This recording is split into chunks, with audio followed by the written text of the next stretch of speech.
Hari ini kita lagi mau ngobrol-ngobrol. Kita masuk ke segmen ngomel, Mas. Ngomel ya. Ih, ngomel lu. Ngomongin experiential learning. Gitu. Ngomel. Iya, bukan ngomel, tapi kita Ngomongin experiential learning. Yes, ngomong yang berisi. Insya Allah ya. Ya ini kita hari ini ada dua tokoh experiential learning yang luar biasa nih teman-teman. Yang pertama ada salah satu pendiri Asosiasi Experiential Learning Indonesia, pendiri AILI dari tim 7, Mas Inong, Mas Krisno Yoso. Mas Inong boleh disapa. Iya.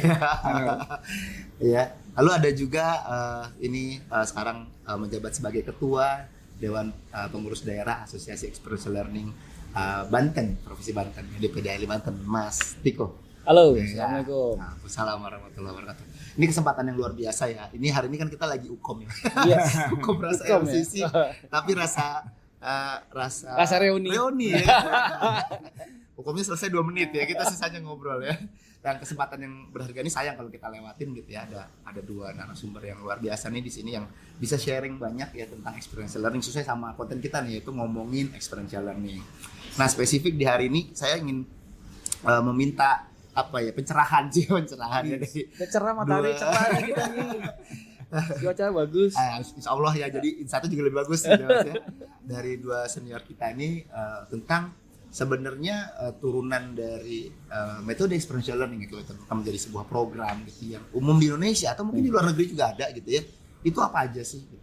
Karena yang kita tahu sama-sama tahu ya, kalau praktis IL provider itu macamnya banyak gitu ya Mas. Selalu jadi polemik yang selalu bilang IL itu terlalu luas, susah untuk didefinisikan dan segala macamnya. Jadi mungkin dengan kita mencoba untuk mengkategorikan, ya itu akan lebih mudah teman-teman untuk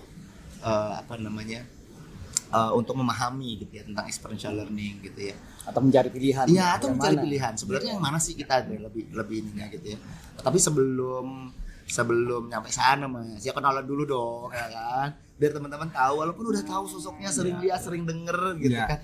Ya mungkin bisa dimulai dari Mas Inong nih. Perkenalkan Mas Inong siapa, ya kan, kiprahnya di AILI gimana dan saat ini di dunia IL itu sebagai apa? Terima kasih sekali Mas Gige. Oke, Mas. Tadi ajak ngobrol-ngobrol, diajak ngomel. Ngomel. Mudah-mudahan ngomelnya udah ngomel yang berisi, Amin, ngomel yang bermanfaat, bukan ngomel-ngomel. Ya, kalau kita bicara mengenai dunia AI, sebenarnya experiential learning ini sudah jauh ke Indonesia, masuk ke Indonesia sendiri. Yaitu kita mengenal kepanduan, kita mengenal pramuka. Oh, jadi kalau ditarik itu sampai sana malah? Iya. Tapi sebelumnya saya tanya, Mas Inung juga kiprahnya dari pramuka juga? Dari pramuka. Wow. Dari siaga, dari pandu. Pandu udara, kemudian menjadi pramuka, saya ke pramuka, siaga, seragamnya belum coklat-coklat, waktu itu masih biru putih saya, celana biru, baju putih. Karena pendek gak? Hah? Kayaknya dulu saya pendek. Ketahuan kalau lebih senior dari saya. Celana pendek.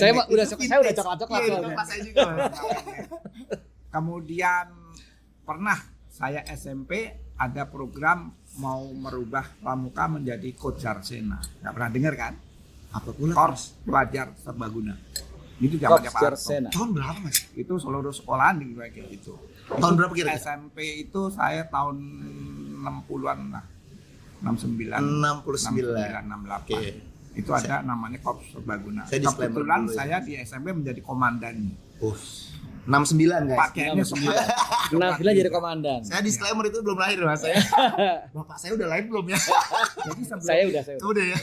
sebelum itu tuh ada pramuka umum. Sifatnya adalah seperti teman-teman EL begini. Pembina itu bukan guru, tapi adalah orang yang menjadi kakak yang mau mendampingi adik-adiknya untuk berpetualang, untuk bercamping dan lain sebagainya. Waktu itu belum ada pecinta alam, belum ada PMR, belum ada. Dengan Kojarsena dijalankan komando pelajar serbaguna. Akhirnya teman-teman yang pecinta alam ini bikinlah pecinta alam. Teman-teman yang suka baris-baris mungkin. P3K, PMR. Yang suka baris-baris makanya Paskibra dan lain sebagainya. Ternyata pramukanya Kojarsena gagal. Oke. Akibat dari itu dijadikanlah sekolah pramuka paksaan. Talmet tanda petik. Kenapa? Karena pramuka masuk sekolah. Yang menjadi gurunya bukan orang bebas, tetapi orang Guru di sekolah. guru sekolah. Yang anak-anak mau dikatakan tindak nurut ya nggak bisa. Karena guru kan modelnya adalah teaching, Instruksional. Iya, iya. instruksional, tidak sama di pramuka. Sehingga ilmu EL-nya ikan hilang. Oke. Akibat terjadi adalah kita mendengar anak pramuka kok main outbound. Kebalik. Ya. Padahal outbound itu atau kegiatan-kegiatan EL itu jiwanya pramuka, adalah kegiatannya pramuka yang dulu namanya weight game. Weight game. Ada yang bilang Wild game. weight Oke, wild. Alam bebas. Alam Wild bebas. game. Oke, Wild oke, game. oke. Ya. Jadi kegiatan di alam bebas. Nah, itulah yang dikenal. Nah, kemudian masuklah kegiatan EL tahun 90-an yang dibawa oleh Outward Bound. Oke. Metodenya yang dibawa adalah ABLP. Oke, turun programnya. Based Based Learning Learning Program. Oke. Padahal EL sendiri kalau kita lihat pramuka itu ada di dalam kelas. Ada juga di kelas. Yang di luar Ada di ruangan luar doang ruangan, bisa. ada. Gitu Sehingga ya. kalau kita bagi ini bisa namanya experiential, ada yang di ruang, ada yang di dalam. Oke, kalau kita kategorikan jadi tempatnya Indoor ya, dan berarti outdoor. indoor dan outdoor. Indoor Oke. dan outdoor. Outdoor itu termasuk adventure, di alam bebas outdoor Iya, juga. Oke. Outdoor. Kebanyakan di luar adalah adventure. Adventure. Yang Oke. kita kenal sekarang udah ada flying fox, ada main rafting, Oke. ada main naik gunung segala macam itu. 90-an ya Mas. Itu tahun 90-an. Oke, itu berarti waktu itu Mas Inong sedang berkiprah sebagai apa? Mas Inong di mana? 90-an itu waktu pertama Saya kali. udah di dunia pendidikan. Sekolah atau apa? Kerja. Saya Oke. udah kerja. Oke. Udah kerja di PPM istilahnya, di pendidikan. Saya suka dengan pembelajaran yang luar ruang. Kemudian saya disekolahin oleh Freeport ke Australia untuk belajar mengenai experiential learning khusus di Australia. Yang itu sangat berbeda dengan Outward Bound. Oke, pada saat Outward Bound masuk, dia bawa ABLP. ABLP. Mas Inong saat itu disekolahkan ke Australia, Ya. dapat tentang experiential Tentang learning, tapi experiential learning. berbeda dengan Berbeda. ABLP. Kenapa? Oke. Karena yang mendirikan di Australia itu adalah Green Beret. Oke. Green Beret, Beret tentara hijau. komandonya Ya, ya, ya. Amerika. Saya kenal itu Kolonel Peter McDougall. Kemudian gabungan sama dari Masih ada nggak orang itu? Enggak sih kayaknya. sama Universitas Deakin Deacon. University. Apa yang namanya, diajarkan? itu perempuan. Kenapa berbeda? Nah, Bedanya itu di mana? gabungan. Gabungan dari Gabungan ada Indoor, kelas ya? indoor, Oke. ada outdoor. Komando, pasukan komando yang diajarkan oleh Peter McDougall itu adalah lebih banyak kegiatan-kegiatan adventure. Yang Green Beret ya? Yang dari Yang Deakin, Deakin, ya? ini asal lupa dokter coba orang psikologi itu banyak Indoor. kelas indoor. Oke Mas. Itu untuk dewasa. Berarti kesimpulannya kalau kita bicara soal sejarah Mas Inong nih, sejarah dulu deh. Kan beliau udah dari belum IL belum ada istilah experiential learning belum populer di Indonesia ya. Itu udah apa namanya udah berkiprah ya Udah, Mas ya, ya. di kepanduan Ya. gitu ya. Dan ya kalau kita berbicara soal turun program, ya kita harus state Mas Inong state IL itu bukan hanya di outdoor ya kalau bicara itu tapi juga di indoor juga bisa. Ya. Itu yang kita keep dulu situ Mas ya, Ya. gitu ya. Bang Zul, mari, nggak usah malu-malu. Sini Bang, sini. Ayo, Bang, Ini sini, Bang. Alhamdulillah banget teman-teman kita dapat satu tamu yang juga luar Dari biasa. Sumatera Barat. Jadi Keren. ya semoga bisa jadi tambahan apa namanya wasana, ya wawasan dan khasanah ya kan. Wasan itu jadinya. Bang Satu, Zul, apa percaya. kabar? Apa Siap. kabar? Oke. Bang Zul Assalamualaikum. ini Mas. Suhu. beliau adalah yang membawa Aili ke Sumatera Barat ya, ketua DPD Aili Sumbar pertama ya, dan memang tokoh pariwisata dan juga tokoh experiential di Sumatera Barat gitu. Tapi belum sampai situ ya Bang Juliet. Nanti kita lagi ngobrol tadi Mas. Kita lagi ngobrol Bang gitu kan. Ya. Ini saya bikin konten namanya ngomel Bang. Oke. Ngomongin experiential learning. Keren. Kita coba ngomong-ngomong experiential learning, ngomong ada Di tokoh-tokoh. Padang nggak ada Aili yang ngomel. Iya. Beda bahasanya ya. Tadi kita udah kenalan sama Mas Inong ya sedikit ya, Mas Inong. Nah, ini ada ngomongin indoor, outdoor gitu ya. IL. Nah, ini ada yang kedua, yang tadi kedua nih beliau belum nyampe gitu. ada Mas Tiko, Ketua DPD Jawa Barat. Mas boleh. Banten. Nanti yang Jawa Barat sukses nanti. Iya. Banten, mohon maaf gitu ya. Ya tadi Mas sebelum masuk ke intinya kenalan dulu.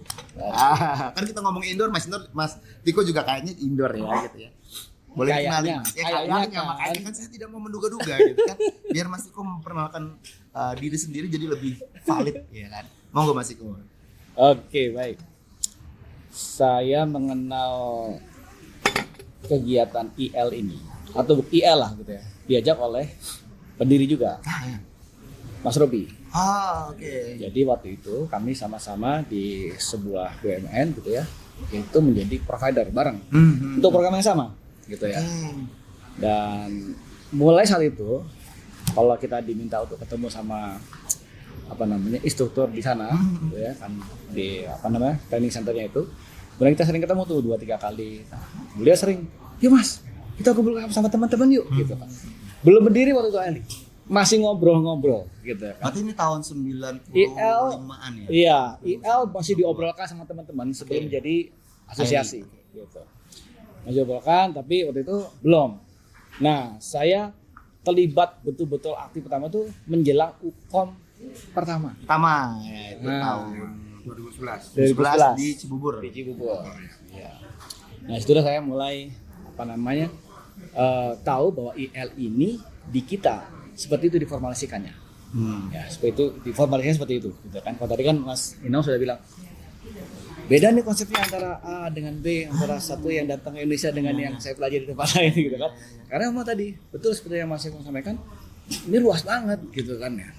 Nah, akhirnya saya bandingkan dengan beberapa hal yang pernah saya pelajari sebelumnya gitu kan. Saya dulu pernah dapat tugas belajar di sebuah negara di Eropa gitu ya. Terus kemudian karena saya tugas belajar dan tugas pulangnya nanti adalah sebagai dosen gitu kan. Akhirnya saya diminta untuk mengikuti sebuah kegiatan yang namanya semacam apa ya? Kalau di sini pendidikan akta. Akta 4 dulu gitu ya. Semacam itulah. Tahap Tapi untuk di sana mengajar gitu ya. tahap untuk Sertifikasi mengajar. pengajaran Gitu. gitu ya. Oke. Sekarang udah nggak ada. Ya. Nah, dan waktu itu di sana saya dibawa di sebuah tempat di pegunungan di Alpen. Wah, cakep banget tuh ya. Itu di sana kita 2 minggu. 2 minggu Di gunungnya. di gunungnya. Oke. Dan kita mungkin bisa dibilang 60% itu nggak di ruangan. Ya kita kayak gini di kebun gitu ya. Terus nanti lakukan apa gitu kan, terus diajak ngobrol sama waktu itu kita bilang instrukturnya gitu kan, ngobrol gitu kan tuh gitu. Akhirnya jadi tuh kesimpulan bahwa terakhir kita buat mind map mengenai gimana sih orang itu kalau harus ada di kelas, ada di sebuah sesi pemberdayaan, dia mesti ngapain gitu. Nah, saya mau refleksi, iya ya, berarti dulu yang saya pelajari di tahun 80-an akhir itu gitu kan, itu IL itu gitu. Saya nggak tahu waktu itu era IL gitu kan. Iya ya, saya nggak dibawa langsung ke kelas, langsung dengerin presentasi guru yang ngomong terus udah PR itu enggak, tapi saya diajak dengan sebuah aktivitas gitu. Dan saya buka lagi tuh, referensinya. Iya ya, benar ya, ini saya lihat gambar-gambar saya buat gitu kan, ada foto yang ada gitu. Ini ya ternyata. Nah, kemudian saya penasaran. Akhirnya ketika saya sudah join, lalu diminta oleh Mas Yono waktu itu untuk gabung di DPP. Oke. DPP untuk mengembangkan tentang diklat kan itu. Gimana sih IL ini bisa dikembangkan. Nah, sampai akhirnya saya penasaran lagi gitu. Saya penasaran. Gara-gara saya diminta Mas Yono, saya kuliah lagi. Wow, ambil apa? Iya, di usia saya 50 tahun waktu itu. Yeah. Saya kuliah lagi ya. Untuk S2 tentang pendidikan, dan saya nyari tuh waktu itu tentang mana sih universitas yang membahas S2 mengenai metodologi pembelajaran. Oke. Ada saya dapat gitu kan. Nyebut nggak kampusnya? Boleh dong, Boleh. apa-apa. Di UPH. Gitu. Jadi Ada dia, khusus tuh. jadi dia membahas beberapa dosennya tuh ahli di bidang itu, dan salah satu yang dipelajari IL gitu ya. IL. Dengan beberapa metode pelajaran berarti. Iya, ada Berarti beberapa. metode Karena pembelajaran IL kan lain. hanya salah Salah satu, satu, yes, dari yes, metodologi Metode pembelajaran. pembelajaran, yes. Kalau kita melihat spektrum pembelajaran kan banyak sekali. Banyak. Gitu kan. Dan seperti leadership aja, nggak ada gaya leadership tertentu yang pas untuk semua kondisi. Ya. Sama metodologi juga begitu. Ya. Nggak semua metodologi pas untuk semua kondisi Ya, pembelajaran. Nah, tapi IL adalah metode yang tadi luas, bisa masuk ke banyak area dibandingkan dengan yang lain. Gitu. Sehingga kemudian ya wajar aja kalau teman-teman jadi bingung. Oh harusnya begini, harusnya begini, harusnya begini.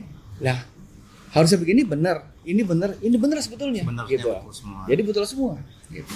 Nah dari itu saya penasaran seperti apa sih. Gitu.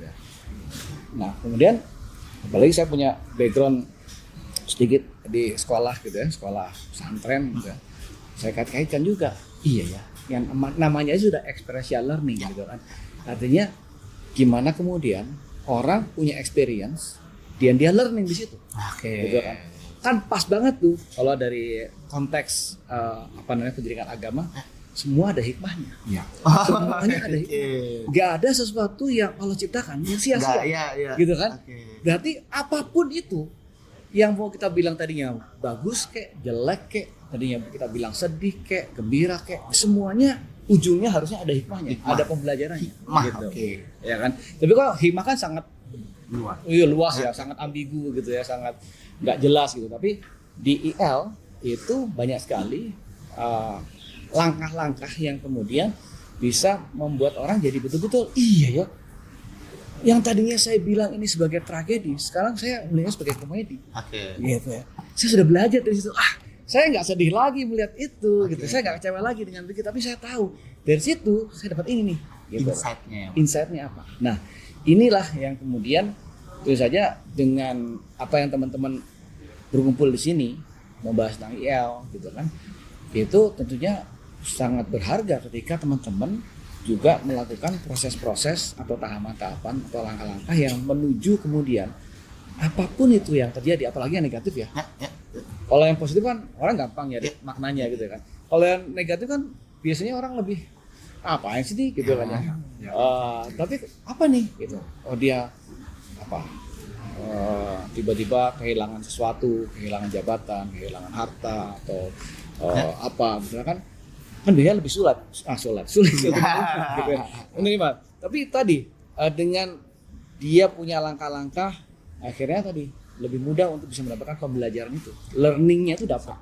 Kita tahan dulu Mas di situ Mas. Jangan masuk dulu ke IL-nya gitu kan. Kita masih cerita soal Mas Tikonya, tapi kelihatan ya teman-teman ya cerita Mas Tiko itu beliau ini sebenarnya jatuh cinta nih sama metode IL. Yes, betul. Kalau enggak saya enggak akan sampai sekarang nih. Ketemu gitu ya. Walaupun tidak dalam pandangan pertama jatuh cintanya ya, tapi bertahap cintanya makin dalam gitu sama experiential learning. Makanya ini bisa jadi apa namanya hasanah yang luar biasa nih, kita gali lebih dalam ya dari Mas Tiko seperti apa. Nih tamu tak diundang kita nih teman-teman. Kita masuk ke tamu tidak diundang kita ya. Lewat gitu ya, abis hukum kayaknya langsung kita panggil ke sini untuk sharing. Kenalan dulu Bang. Kenalan dulu ke teman-teman ya. Ceritakan ya Bang latar belakang Abang ya di dunia IL atau program dari kapan gitu. Terus sekarang kiprahnya di beliau gimana? Ya monggo lah, ngomongin IL lah gitu ya. Tapi kita terkait sama perkenalan dulu ya, jangan ngomongin dalam dulu nih. Ya Bang. Saya kelewatan. Lewat makanya saya cut. Aku juga kelewat. Iya enggak apa-apa. Itulah bukti kecintaan nih. Kasih Mas Gigi, Mas Tiko, Mas Inong suhu. Luar biasa. Menarik memang. Saya kenalkan diri nama Muhammad Zuhrizul ya dari Sumbar. Satu-satunya Yukom sekarang ya. Ya yang dari Sumbar cuma Abang ya. Jangan Saya juga cukup terkejut gitu. Wah Bang Zul jauh-jauh dari Sumbar ke niat Sentul ini luar biasa. Ya. Sebetulnya gini, dulu saya kan 97 itu bikin tour and travel. 97. Tour and travel. Oke, itu awal-awalnya mulai booming IL ya. Iya, 97. Booming outbound. Nah, ternyata dalam membawa paket-paket tour itu dari beberapa peserta itu kalau kita jalan-jalan aja pulang dari jalan-jalan nggak ada ininya, nggak ada impactnya, nggak ada ini. Terus banyak dari peserta itu minta bikinlah sesuatu apa ya di hotel atau di pas jalan-jalan juga belum kenal IL kita. Iya. Bikinlah suatu kegiatan atau apa yang bikin kita berkesan setelah kita pergi tour ini. Oke. Itu berpikir Rancak. Mas Mul. Katanya ke dokter. Sama dulu Mas. Ini salah satu pendiri AILI juga Mas Pus ya. Oh iya, langsung gabung aja Mas. Ya, ya. Nggak apa-apa. Nanti apa sesi berikutnya boleh gabung juga boleh, makin ramai ya katanya. Panggung kita tadi nggak foto Iya, bersama. rame-rame. Harusnya start mau kan foto dulu ya. Oh iya, jangan ada yang udah pulang dulu ya. Arobi. Hah? Sini. Ya. Ada dulu Pak. Oke, nggak apa terus aja rolling santai aja. Ya ini ada kita kedatangan 2 lagi tamu tidak diundang ya. Tadi ada Bang Zul, sekarang Mas Mul, Ada 3 pendiri sekarang. Pak Robi, jadi ada 3 pendiri AILI ya. Mas Robi. Ada Trio The Mas Kids. Inong, Mas Mul, sama Mas Robi. Dan ada Kang Dayat juga nih, tuan rumah kita. Dada dulu kan. Mas Mul, Mas Robi, monggo. Iya. Kita lagi, saya lagi bikin konten Mas. Judulnya ngomel, Ngomel. ngomongin experiential learning. Nanti ini ya. Jadi sambil ngomel kita makan. Iya dong, Ya, itu udah boleh, organisasi. santai Jadi aja. santai, Iya. santai. Kayaknya enak juga gabungin deh. Kang Iya. Dayat, ini kita gabungin dulu kali ya. Kita gabungin dulu. Oke, akhirnya nambah nih mejanya ya. Tadi hanya ada 1 tamu tidak diundang, lalu nambah 2, nambah 3, nambah 4 ya. Akhirnya makin banyak tamu tidak diundang di acara kita nih di ngomel. Tambah seru. Tambah seru alhamdulillah di di Ukom Rasa Reuni. Nggak diundang, Jadi nggak diundang. nggak ada tangan berarti kan. Nggak ada Nggak usah aplausnya. minta-minta. Iya. Jadi ketambahannya ada pertama ada Mas Mul boleh dada dulu ke sana Mas. Iya, ada Mas Mul nih. Salah satu pendiri AILI juga, Mas Enda Mulyanto, lalu ada Mas Robi. Mas Robi boleh. Oke. Salam apa tuh? Ada Kang Dayat. Oh, oke. Ya. Kang Dayat dulu pengurus DPD AILI Kalau Jabar bagi ya isu di ini periode kita jalan sebelumnya gitu ya. Lalu ada Mas Ponco, ya kawan lama. Sudah lama tidak bertemu maksudnya, tetap berkawan ya. Ya ini Mas Ponco dulu pengurus DKI Jakarta yang insya Allah jadi ketua Jakarta kalau periode berikutnya ya. Disclaimer aja gue enak sama. Tuduhan keji. Boleh ngomel Pak? Boleh ngomel di sini ya kan. Ini kesempatan kita buat ngomel. Ya, Mas Mul, Kang Dayat, Mas Robi, Mas Ponco. Tadi kami lagi ngobrol di konten ini yang kita sebut dengan ngomel ya, ngomongin experiential learning ya. Di episode ini tuh kita bahas tentang jenis-jenis gitu ya, atau turunan dari metode IL dalam bentuk program kan banyak ya gitu ya. Ada yang mungkin main outbound, main outdoor ya, dan segala macamnya. Nanti kita bahas saya tidak sebelah sekarang. Jujur saya berharap masukan dari abang-abang nih ya tentang sebenarnya kayak apa sih model IL di Indonesia gitu ya. Tapi tadi kita baru mulai perkenalan, Mas Tiko sudah, Mas Inong sudah, sekarang Bang Zul. Nanti saya juga minta nih giliran Mas Robi, Mas Mul, Mas Ponco untuk kenalan. Ya kita nyantai aja. Nanti kalau ada waktunya bertugas terbalik lagi juga boleh gitu ya. Ini biar ya harapannya kan saya yang udah ketemu pasti ngobrolinnya tentang iya lagi kan gitu kan, sehingga bisa didengar sama teman-teman yang jauh gitu ya. Bang Zul lanjut. Ya. Bang Zul dulu nih Mas Mul, Mas Robi, Kang Dayat izin ya, Mas Ponco. Bang Zul lagi cerita perkenalan beliau dengan IL. Ya. Tahun 97 tadi Bang Zul bikin travel. Oke, Iya. lalu Tapi dalam Hotel. tour itu nyampe di hotel bisa nggak diadakan activity biar kita lebih kompak, lebih ini kan kadang-kadang dari satu instansi itu yang menariknya dia itu nggak pernah teguran selama 3 tahun. Tapi dia tetap dalam satu instansi. Nah, mereka bilang Pak Zul bisa nggak ini orang ini dia rapat juga meeting juga di kantor di office. Abi nggak pernah teguran 3 tahun. Itu cewek cowok. Ibu-ibu. Ibu-ibu. Sama ibu-ibu. Suasananya waktu itu masih tour, nggak ada IL ini. Jadi di dalam Bang Zul menjalankan peran sebagai tour planner atau tour leader gitu. Iya, iya. Diminta seperti itu. Iya, kita 97 bingung itu. ini butuh orang yang ahli yang Ya. bisa bingung. Nggak mungkin kita kan guide berarti itu. Ya. Ini kita cari-cari referensi siapa yang bisa bikin beginian gitu. Iya, cari searching di Google ya kita pelajari lah tentang IL ini. Nah, ternyata ketemu yang ada literasi dulu ada pelaut, persiapan pelaut mau melaut Ya. apa ya. Purhan ya. Ya. 1941 gitu ya, Purhan. Bagaimana dia di tengah laut itu tidak ada konflik, dia bisa menyiapkan segala sesuatunya menghadapi ombak badai. Nah, disiapkanlah pelaut-pelaut itu namanya outward bound. Itu dapat referensi itu tuh akhirnya. Referensi. Oke. Terus pelajari lagi tentang obi. Ya. Oke. Yang apa ya? Saya baca-baca tentang kiprahnya Mas Joko. Iya, Mas Joko ya 90-an lah, Ya. 90-an. Ya betul ya Mas Inong ya? Lurusin kalau salah Mas Inong. Kalau ngomong Mas Joko mending ke Mas Inong Susu-susu aja. lurusin Jangan dia. ke sana. Justru jangan ke kanan. Ke Mas Inong aja ngomongin Mas Joko. Pak Joko. Nah, ternyata mereka mau untuk apa ya? Jadi ada tour, ada season di situ, mereka berkumpul, mereka saling mengeluarkan apa ya?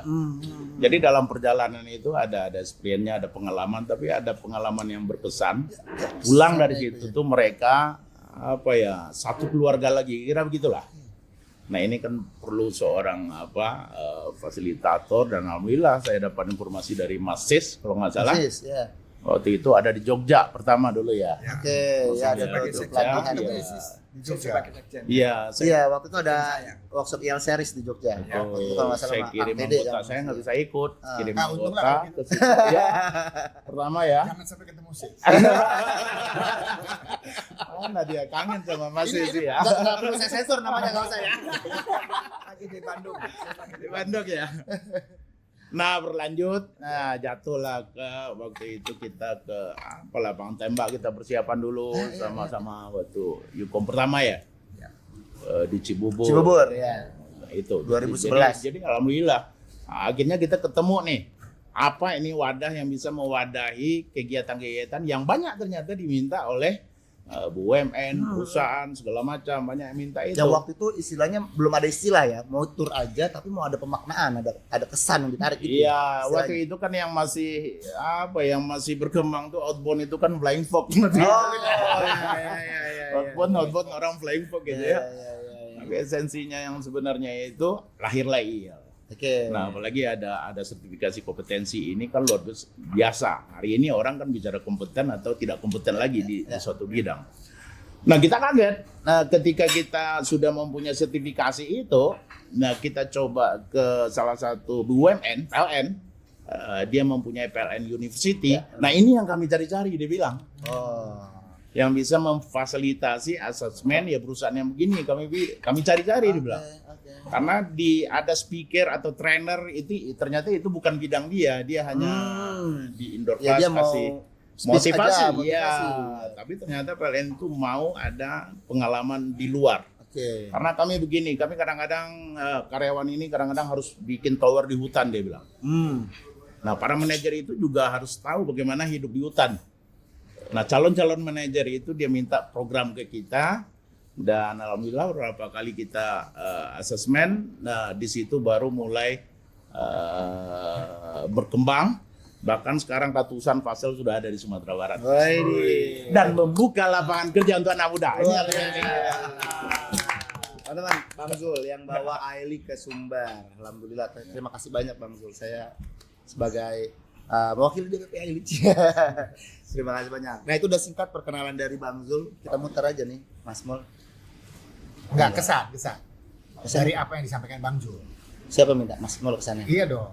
Oh, kesana Kan mau gimana? kenalan kan? Iya. Kenalan. Baik. Jadi dari tadi yang paling bagus tuh apa? Apa tuh, Mas?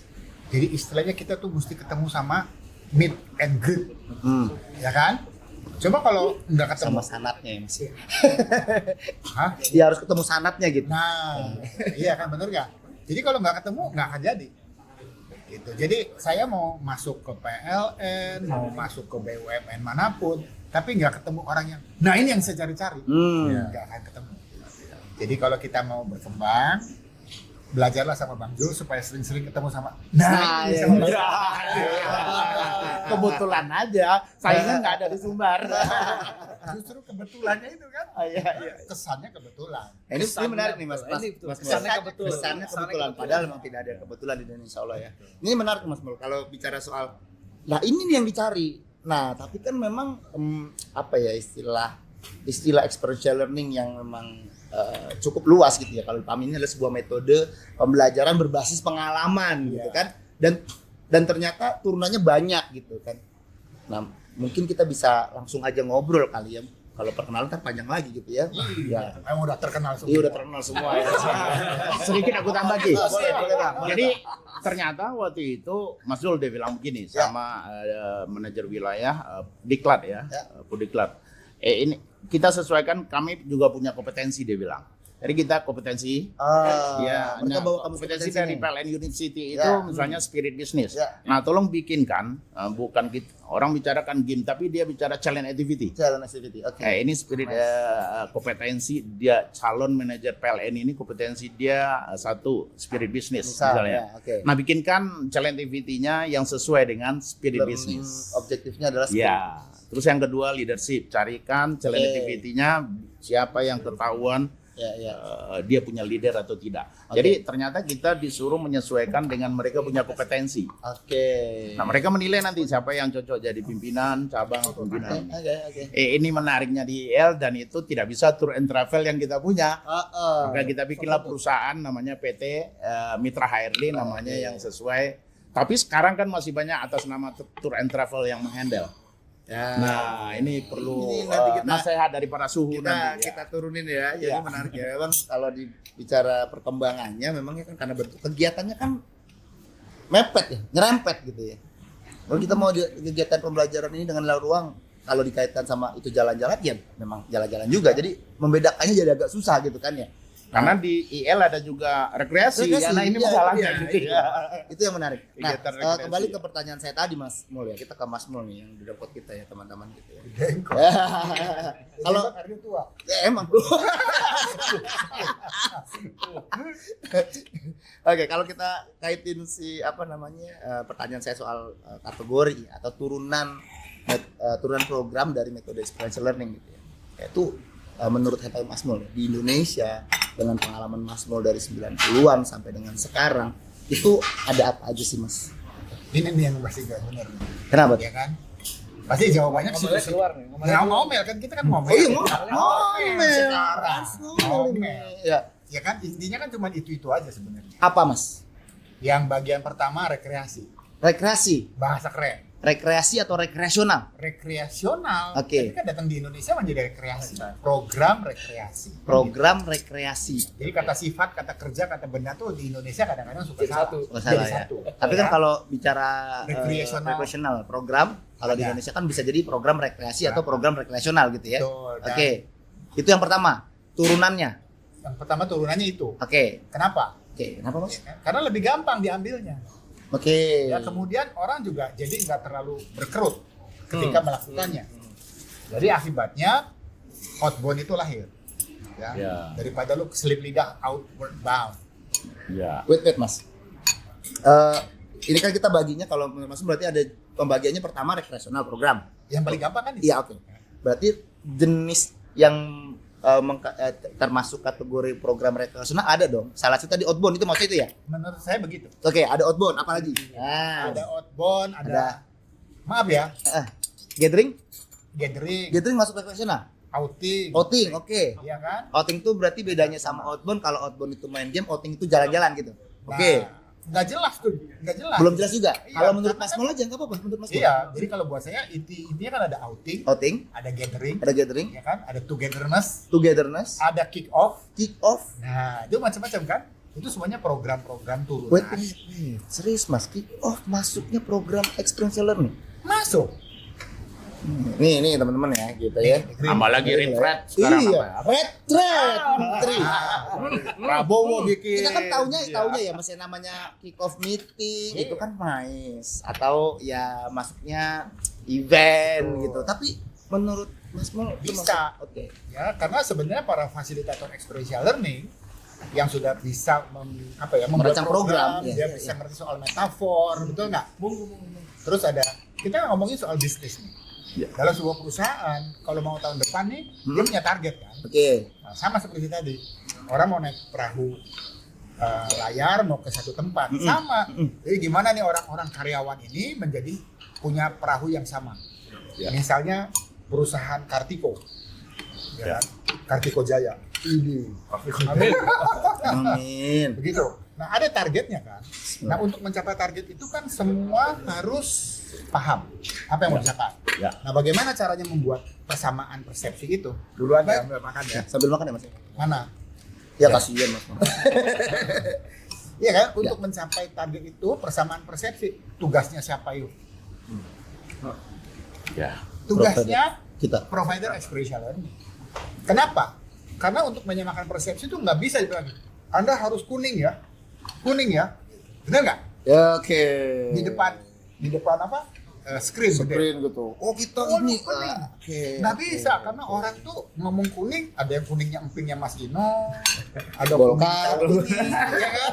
Gue mau ngomong gitu takut. Oh ya maaf Mas. Ada kuningnya TV Indonesia. Nanti kita Macam-macam. itu aja. Nah, kuningnya itu mesti disamain. Bagaimana caranya? Melalui proses experiential learning. Kan gitu. Aha, kuningnya begini. Setelah kuningnya begini, baru yes tuh bagian segigi. Gitu. Ini mantap sih Mas. Jadi program experiential learning, metode experiential learning kalau diturunkan salah satunya itu bentuknya turunnya program. Ada program rekreasional. Nah, program rekreasional jenisnya atau bentuknya juga banyak nih ya. Bisa outbound game, tadi ya outing, terus apa namanya kick off meeting tadi ya, dan mungkin banyak yang lain. Tapi memang ini bisa jadi jenisnya. Tapi juga kita mungkin gini kali ya Mas, disclaimer juga ya. Program IL itu sangat kuat untuk di program-program ini turunannya. Tapi benar nggak? Benar kan kalau salah Mas? Belum tentu program-program yang adanya ini itu masuk program IL, benar nggak Mas? Ini Belum- Mas, belum Ada orang semua. belum semua. Misalkan ada orang ada kick off meeting, Ya, seharusnya kan itu program IL. ya. Seharusnya nih kita ngomong nih, kita nih selaku provider IL mampu untuk membuat program kick off meeting itu menjadi sebuah metode pembelajaran rekreasional gitu kan, program IL rekreasional. Tapi kan tidak semua yang melakukan kick off meeting itu jadi sebuah learning program IL kan. Bener kan? Istilahnya Nanti- kan lebih efektif kalau menggunakan Nanti saya ngomongnya itu nanti ada capacity building. Wah, ini panjang lagi Iya nih. kan? Tapi Panjang sebelum lagi itu nih. kita Apa lagi? kembalikan kepada CEO. Iya, gimana Mas? Kita kembalikan termasuk sama goreng pisang. ini Mas Gigi. Ya, silakan Mas Ibu. Sama teman-teman. Yang namanya apa? Dunia fantasi. Dufan. Oke. Nah, itu masuk ya. Rekreasi ya. Rekreasi ya. Ya, rekreasi ya belum. Nyambungnya kemana tuh? Ini tadi ada program rekreasi, tapi itu tempat rekreasi. Itu IL bukan? Nah, saya menarik sih tanya gimana Mas? Waktu Mengambil keputusan. saya juga baca sejarahnya nih, Ya. sejarah ya. Saya baca sejarah ketika Outward Bound itu dibangun pertama kali. Mereka justru menggunakan namanya generasi fasilitasi 1 awalnya itu. Let the Generasi mountain fasilitasi 1. speak for Jadi itself. cuma itulah di bawah. Itulah pramuka. Itulah pramuka. Pandu. Jadi nggak disusun. Bukan nggak disusun, tapi disusunnya tuh background di belakang layar gitu ya. Peserta tinggal ikut aja, dibawa kemana kek, jalan kemana, tapi fasilitas sudah punya background tentang safety, tentang apa alat yang harus ada, gimana posisi nanti di depan, kira-kira seperti apa, walaupun yang namanya alam aja nggak tahu, tapi mereka sudah tahu. Nah, kan banyak rekreasi tadi ya di Bang Masmur kan, bagian dari orang datang, ikut kick-off meeting, ikut gathering, ikut apa misalnya, hal-hal dari disebutkan, itu kan datang lalu mengalami sesuatu kan, dia kan dia mengalami, mengexperience sesuatu dengan 5 sensor indranya itu, dia mengalami, dia dengar, dia lihat, dia rasakan, dia baui, dia kayak ini makan gitu kan, dia merasakan sesuatu sehingga dia belajar, iya ya, asik juga dia waktu ini ya, direkturnya bilang gini loh, saya jadi paham sekarang perusahaan ini maunya begini nih. Padahal baru 1 kalimat dari direktur yang diomongin pas saat meeting misalnya gitu. Samain. Tapi untuk dia itu yang dia dapatkan. Oke. Sementara yang lain enggak. Dapatnya yang lain. Oke. Sama, saya enggak ikut coffee meeting, tapi yang dapetin wah ternyata komitmennya perusahaan ini ya. Buat coffee meeting aja kayak gini keadaannya. Oke. Wah, saya jadi pengen deh kalau itu lanjutin di perusahaan ini, misalnya kan gitu. Jadi satu kegiatan semua orang belajar, tapi masing-masing belajar. Maknanya bisa beda-beda. Maknanya bisa beda-beda. Sudah masuk. Dufan gitu enggak? Tapi bisa terjadi itu Permakan. tidak experience learning. Karena nggak Ya, dirasakan. Karena tidak direfleksikan. Tidak betul, belum direfleksikan. Belum Jadi, direfleksikan. ya kayak Tuhan habis itu sudah. Makanya sayang Dia, Mas. dia, Harus dia, dia, gitu, kan? nggak mempelajari dirinya sendiri bahwa aku ketakutan untuk menghilangkan ketakutan aku main ini bagaimana caranya. Nah kalau sudah begitu itu akan jadi terlena. Tapi kalau kita cuma sedang-sedang aja selesai, ya dirinya sendiri tidak melakukan. Tadi berjalan, tidak berjalan lah yang generasi 1. Iya, Generasi 1 akan jalan kalau dia sadar bahwa dia ada self learning. Iya. Ya, dia self learning. Artinya dan setiap orang kan sebetulnya sudah diberikan semacam naluri untuk belajar. Iya. Ya kan? Fitrah lah dibilang gitu ya. Fitrah untuk belajar, untuk katakanlah dia ke Dufan terus naik ontang-anting tuh muter di kursi yang muter-muter itu gitu kan. Kemudian turun keluar tuh semua isi perutnya gitu kan. Kira puas pembelajarannya. Lalu apa akibatnya? Waduh, lain kali aku kalau naik itu nggak mau yang di pinggir ah, jauh banget ininya. Lain kali aku yang di tengah agak ke dalam aja supaya. Kayaknya pengalaman pribadi. Ya. Memang. Kan dari dia belajar tuh, belajar tapi dari sesuatu yang menurut dia nggak menyenangkan awalnya, gitu kan? Tapi dia belajar akhirnya. Atau naik kora-kora, gitu yang perahu yang naik turun tuh, gitu kan? Nah, saya di situ mas belajar tuh. Anak orang muntahnya. Muntahnya. Ya, so jago kan? Ambil paling belakang dong. Woi, paling belakang, iya. Paling belakang nih, asik nih, anginnya asik gitu. Ternyata lompat aja kan sudah main tinggi gitu kan. Wah, begitu turun, ya terjadilah yang saya bilang tadi itu gitu kan. Nah besok-besok ketika saya ngantri lagi saudara ke sana, nggak mau saya paling belakang. Saya pengen depan gitu kan. Supaya lebih kan jadinya saya belajar juga gitu kan. Karena tadi setiap orang pasti punya tadi naluri, punya insting, punya bukan insting binatang ya, punya fitrah untuk apa sih ya yang terjadi pada saya gitu kan. Nah kalau itu hal itu diperkuat, bagaimana dia bisa self learning tadi melalui generasi 2, 3, 4, 5, 6, 7 gitu ya, pasti akan lebih bermakna tuh isinya. Berarti masuknya udah ke perancangan program ya sebenarnya. Nah, disitulah. Satu pun butuh perancangan loh. Iya tetap harus dirancang kan. butuh Harus dirancang. Iya, gimana Memberikan supaya aktivitas orang yang naik kontang-anting itu salamet gitu kan. Supaya kemudian mereka bisa dapat enjoy-nya gitu kan, learning-nya gimana. Udah memang kalau lagi ngobrol gini kemana-mana jadinya ya. Tadi kita ngomongin jual jenis aja, akhirnya ngomongin bagaimana mereka program. Sengaja gitu. Tapi ya itu biar makin penasaran kan sama yang lain, ntar konten-konten berikutnya ya. Biar memorinya habis. Kalau zaman dulu mah filmnya habis. Nah, tadi kita lanjut ya Mas Iko, itu kita kayaknya menarik juga kita ngobrol soal perancangan program tadi Mas Iko di konten tersendiri tapi ya. Biasa sama Mas Robi aku. Sekarang adanya kompeten dan tidak kompeten, tidak ada persyarat. Bikin makalah setebal ini aku baru bisa lulus. Nah, Tentang tali tinggi ya Mas Robi Itu ya. cuma hukum 1. Terus ada lagi lulus syarat. Enggak ada. Oh. Oke, kita lanjut Mas. Tadi udah jenis turunan L itu ada program L pertama tuh bisa rekreasional gitu ya Mas Nul ya. Yang kedua apa Mas Robi? Oh tadi mau menanggapi dulu Mas Robi. Iya, iya. Jadi sebelumnya ini sesi apa? Ngomel. Ngomel. Luar biasa. Enggak boleh sopan. Ini pas banget karena hukum rasa RCC, hukum rasa reuni dan sebaliknya lah. Kan kita kopi. Tapi ketika kita bicara profesi atau profesional, kita secara gentleman mengatakan mana data ini, data ini kan begitu kan. Nah jadi pas banget. Nah bicara soal ngomel atau ngomong experiential learning, maka tentu saja seperti kita paham, saya jadiin satu aja, educational dan developmental.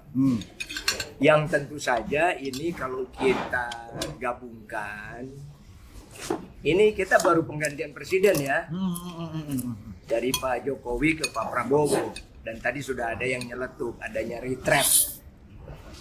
Itu adalah endorsement bagi Ke dunia EL. penggiat EL ini. Endorsement yang luar biasa. Ya. Dan itu pasti bukan hanya rekreasi yang tadi diceritakan. Pasti itu edukasi dan developmental. Bahkan para menteri itu mendapatkan insight walaupun hanya dari PBB dasar. Iya kan? Iya. Walaupun hanya dari PBB dasar gitu. Itu dapat insight-nya luar biasa. Yang intinya adalah sinergi, kekompakan, satu tim, persatuan dan lain sebagainya, disiplin ya. Warisan. Dan tentu saja ini sempurnakan lagi dengan wejangan-wejangan dari visi misi Bapak Presiden tentu saja. Nah, menyangkut ke IL-nya tentu saja tantangan bagi kita semua bagaimana kita mengembangkan pengalaman tadi Mas Gigi dan teman-teman menjadi sesuatu yang bermanfaat seperti arti experiential itu sendiri. Shell kan implementasi kan, experience yang bisa diimplementasikan, yang tentu saja turunannya akan lebih berkembang lagi lah. Saya setuju tadi kalau kick off meeting menjadi sebuah program experiential karena itu mengandung aha bagi para partisipan yang tentu saja dilakukan secara luar biasa, ya kan, kick off meeting biasanya.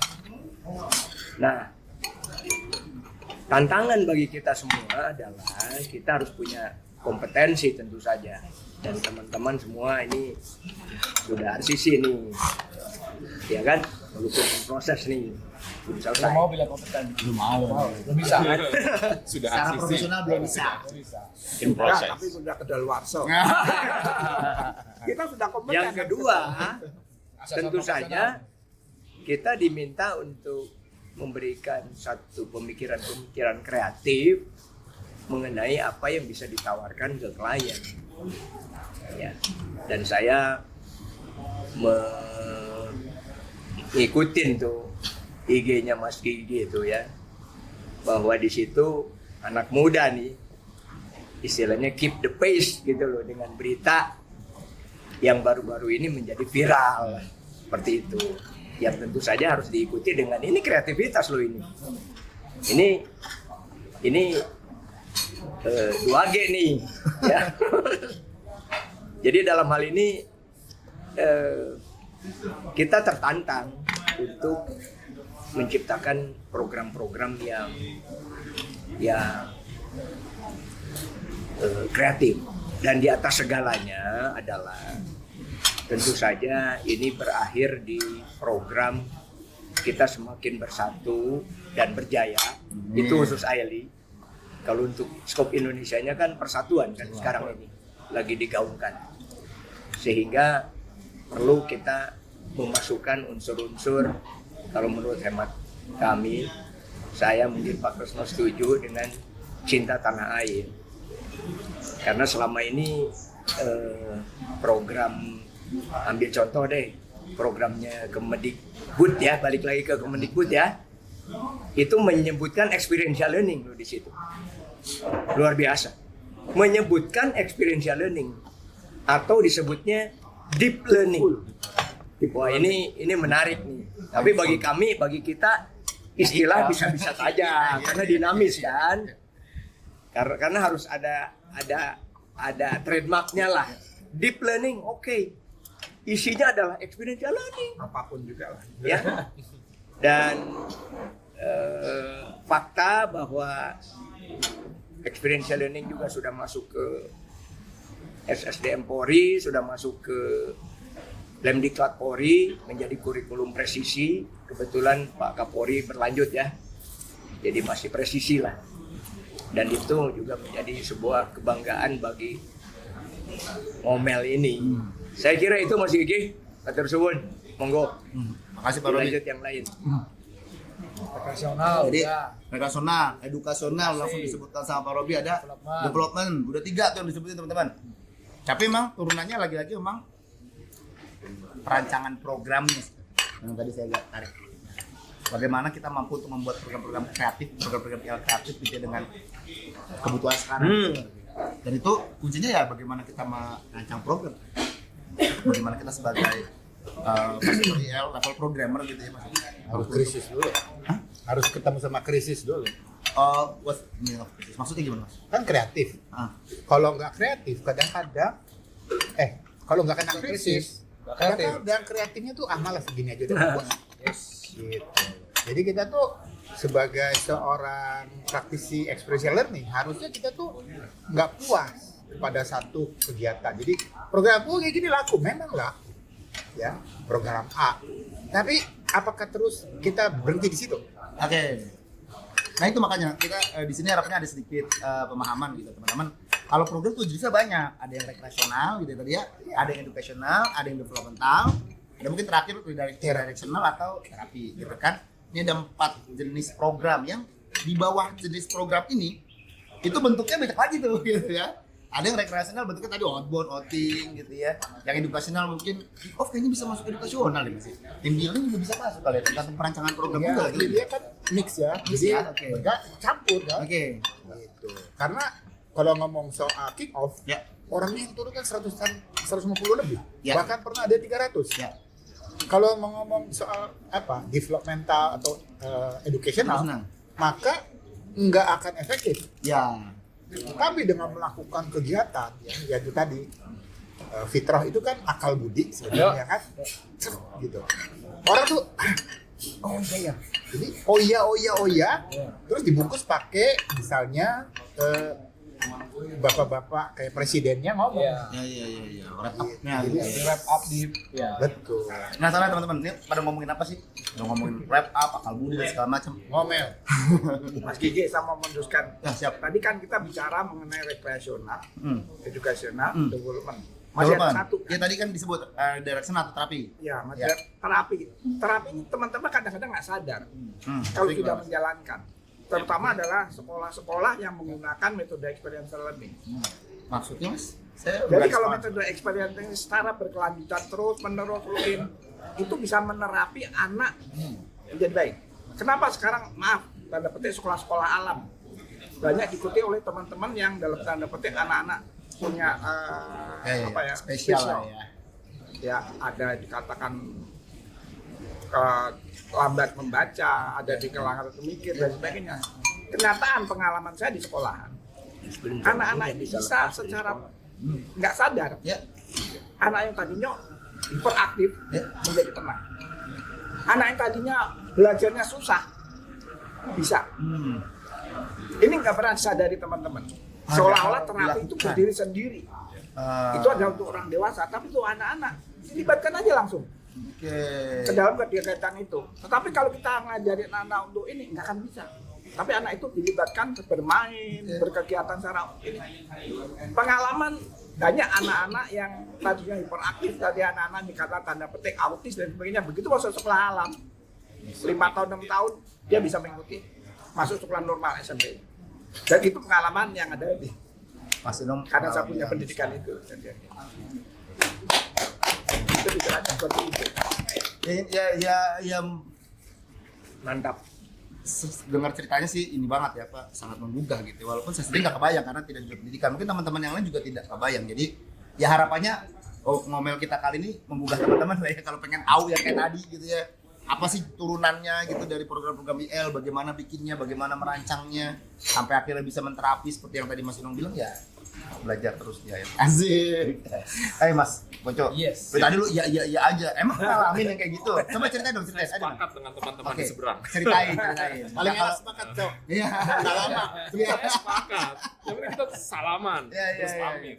Ya kalau ngomong tadi yang menarik, saya lumayan maring dengan yang Mas Inong sampaikan bahwa terapeutik itu kan dianggap sebagai sebuah program yang sangat spesial. Ya khusus sendiri gitu ya. Oh iya, sama banyak praktisi. Wah ini kalau dapat program terapeutik ini wow banget karena mungkin nilai ekonominya dan lain-lain. Padahal sebenarnya mungkin sehari-hari kita bisa nerapin itu. Dan karena kebetulan anak saya juga sekolah di sekolah alam, Mas Inong SD. Yang satu sudah lulus, yang satu kelas 5. Saya sendiri merasakan bahwa memang benar ketika anak-anak itu dipaparkan pada sebuah aktivitas secara konsisten, proses refleksinya dilakukan secara konsisten, itu sedikit banyak anak-anak itu akan ikut berubah, karakternya pun akan bisa menyesuaikan. Dan saya ngerasain sama anak saya sendiri. Kebetulan kalau di sekolah alam anak saya bersekolah itu, mereka kelas 1 sampai kelas 4 itu mereka fokusnya pada pengembangan karakter. Nggak terlalu banyak dikasih PR dan lain-lain. Tapi semua hal itu dilakukan terus ada refleksinya. Terus karena kebetulan anak saya sekolahnya itu basisnya sekolah Islam, jadi semua proses refleksi, generalizing-nya, abstract conceptualization-nya itu dikaitkan dengan Al-Quran dan Al-Hadis gitu. Dan itu ketika dilakukan secara konsisten, emang beneran anak saya itu yang tadinya mohon maaf, dulunya rada hiperaktif, dulunya agak bengal, kadang itu agak keras kepala, nggak mau dengerin. Ketika mereka dapat insight sedikit tapi konsisten, mereka tuh bisa mulai berubah. Nomor satu benar kata Mas Inong, nomor satu jadi kalem. Yang kedua yang saya rasakan itu sama anak saya, mereka jadi lebih menghargai orang tua gitu. Kadang di rumah saya suka stres tuh kalau ngelihat anak tuh kayaknya bengal, tapi begitu saya ngelihat anak tetangga saya bersyukur anak saya jauh lebih baik. Ternyata di situ saya juga ini anak gue bukannya bengal, anak gue ini kritis. Kenapa? Karena di sekolah dia dibiasakan untuk boleh mengkritisi sesuatu dan it's fine gitu. Dan dari situ saya merasa bahwa program ini juga menular. Kalau tadinya saya menganggap anak saya kritis ini menyebalkan sekali, kayak nakal, kayak ngerepotin, begitu ngeliat anak tetangga, saya malah jadi merefleksi. Ternyata yang dilakukan tadi itu bukan kritis. Terus saya ngobrol lah sama istri saya, sama ibunya, saya coba lihat apa rapornya. Apalagi kan sekarang rapornya modelnya kualitatif gitu. Dan memang kalau dilihat itu proses pembelajaran mereka selama 1 semester, 1 tahun itu memang sudah dikembangkan sedemikian rupa supaya sasarannya nggak cuma output tapi outcome-nya itu bisa dirasakan gitu. Dan itu IL. Dan itu IL. Dan menurut saya kayak guru-guru di sekolah alam, saya juga punya beberapa teman, mungkin satu jurusan sama Mas Gigi saat itu, mereka bahkan mau menginvestasikan dirinya ikut kursus entah itu online entah itu offline ke Hong Kong, ke Australia, ke Inggris untuk belajar bagaimana menerapkan itu tadi sistem pembelajaran yang sebenarnya berbasis pada metode experiential learning. Mereka dikasih aktivitas, kasih pengalaman yang terstruktur, lantas direfleksikan gitu. Dan menarik lah. Dan itu sebetulnya guru-guru nggak sadar kalau dia menjalankan metode experiential learning. Nggak sadar mereka. Jadi kita perlu menyadarkan banyak orang. Makanya ada yang menarik satu. Apa, Bang? Makanya ngomong. Jadi salah satu sekolah swasta SMP ya, saya nggak sebutkan SMP-nya. Dia bilang, Pak Zul, ini anak-anak orang kaya. Jadi nakal-nakal. Wah, udah distigmatif gitu ya? Ya, Gua nakal. karena orang tuanya ada yang backing. Ada yang backing. Anggota dewan atau macam-macam lah. Gimana caranya? Sudah didatangin Ustadz muasabah, apa namanya? Iya, muasabah ya. Sudah didatangkan ahli parenting, orang tua. Di Rukyah nggak? Enggak Oh, perlu kirain sampai di Rukyah juga. Jadi udah datangin motivator anak-anak yang paling ini pakai video macam enggak berubah. Nah, ini gimana? Ada nggak programnya? Wah, kita pikir otak 1 minggu muter-muter. Ya, apa yang kita lakukan? Kita tidak ada kegiatan. Cuman kita pindah tempatkan penginapan. Anak-anak itu kita tidurkan di panti asuhan. Oke. Itu yang kita lakukan. Anak-anak panti asuhan nginapnya di hotel, tempat yang kita booking untuk peserta. Balik malah ya. Kita balik aja. Jadi nggak ada motivasi, nggak ada ini. Apa yang terjadi, Mas Joko? Jam 12 malam itu orang tuanya pada nelpon kepada saya. Mas Zul, apa acaranya apa tuh? Kok anak-anak saya pada nangis, minta maaf sama saya? Dia bilang gitu. Nggak ada, saya nggak ada apa-apa, Bu. Nggak ada kegiatan muasabah, nggak ada apa. Cuman disepakati dengan guru. Kalau waktu itu kan memang disepakati, gurunya setuju. Kita nggak ada mengadakan Anda harus begini, santunlah pada orang tua, nggak ada begitu-begitu. Kita tidurin aja di panti asuhan gitu. Kita cari panti asuhan Aisyah, Muhammadiyah punya waktu itu. Malam-malam nelfon semua, nangis-nangis sama orang tuanya, maaf. Jadi orang tuanya nelfon saya, kok pada minta maaf nelfon saya semua. Hari sudah jam 12 malam katanya. Nah itu pengembangan terapi itu ya, saya setuju dengan apa. Jadi tidak semua kegiatan IL itu kita bikin dalam bentuk speak atau dalam bentuk kegiatan yang sebetulnya tidak mengadakan kegiatan, kita juga bisa merubah orang dalam bentuk pengalaman. Itu dia tambahannya. Justru utamanya kan di structure experience ya. Bahwa kan kalau experience learning clear ya, bahwasanya sebuah metode pembelajaran dengan pengalaman terstruktur yang direfleksikan sesuai dengan tujuan pembelajaran, kan itu fokusnya. Jadi pemilihan pengalaman terstruktur ini yang jadi utama ya, yang pertama ya mungkin ya. Setelah itu baru bagaimana proses refleksinya ya kan dengan Mas Tiko tadi bilang generasi fasilitasi. Nanti kalau teman-teman mau belajar lebih lanjut nanti ya gitu ya. Ini singkat aja gitu. Tapi ini jadi bukti nyata nih kalau menurut saya ya. Pengalaman perancangan program, contohnya Bang Zul tadi bilang memilih aktivitas atau pengalaman terstruktur yang benar-benar sesuai sama hasil yang diharapkan itu memang jadi penting. Itu kunci dari perancangan programnya gitu. Kita tahu learning objektifnya tadi ya Bang Zul ya. Tujuan itu ini nih. Maka kita putar otak, pengalaman apa sih yang sesuai sehingga bisa mencapai tujuan yang diharapkan gitu ya Bang Zul. Karena level kemadaran kenakalan kalau di Minang itu kemadaran kenakalannya itu sudah di level anak-anak.